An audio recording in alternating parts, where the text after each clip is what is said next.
আজকে আমি বানাবো অয়েল ফ্রি শাহি পনির। এখানে পনির নিয়ে নিয়েছি, এখানে আলু কেটে নিয়েছি, এখানে রসুন, পেঁয়াজ, আদা, কাঁচা লঙ্কা, টমেটো কেচাপ, ধনে গুঁড়ো, জিরে গুঁড়ো, নুন, চিনি, কাসুরি মেথি, শুকনো লঙ্কা নিয়ে নিয়েছি। প্রথমে জলের মধ্যে পেঁয়াজ, রসুন, কাঁচা লঙ্কাটাকে ভাপিয়ে নেব।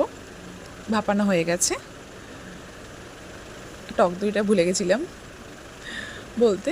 কড়াইয়ের মধ্যে প্রথমে পেস্ট করা মশলাটা, রসুন, পেঁয়াজ, আদা, কাঁচা লঙ্কা ভাপিয়ে নেওয়া মশলাটা পেস্ট করে কড়াইয়ের মধ্যে দিয়ে দিয়েছি।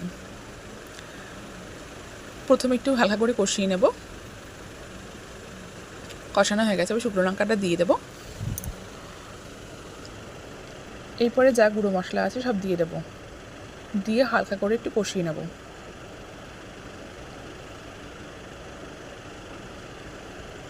এবার কেটে রাখা আলুটা দিয়ে দেব। অনেকে আলু দেয় না শাহি পনিরে, আমি আলু দিয়ে করেছি আজকে। এবার মশলাটাকে আলু দিয়ে কষিয়ে নেব।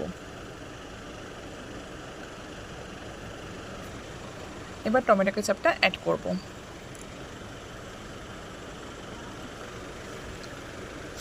আর ফেটিয়ে রাখা টক দইটা। এবার মশলাটাকে ভালো করে কষিয়ে নেব।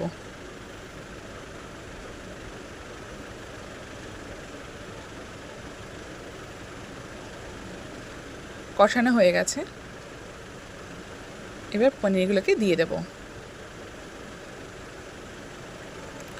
এবার হালকা আঁচে নাড়িয়ে নেব পনির আলুটাকে।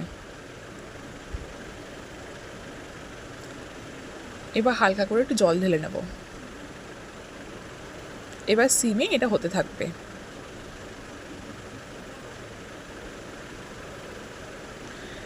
আমার কমপ্লিট হয়ে গেছে। এবার কাসুরি মেথি ছিটিয়ে নেব, আর একটু শাহি গরম মশলা দিয়ে দেব।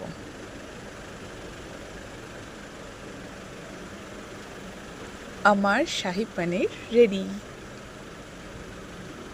আপনারা এভাবে ট্রাই করতে পারেন বাড়িতে, অয়েল ফ্রি শাহি পনির।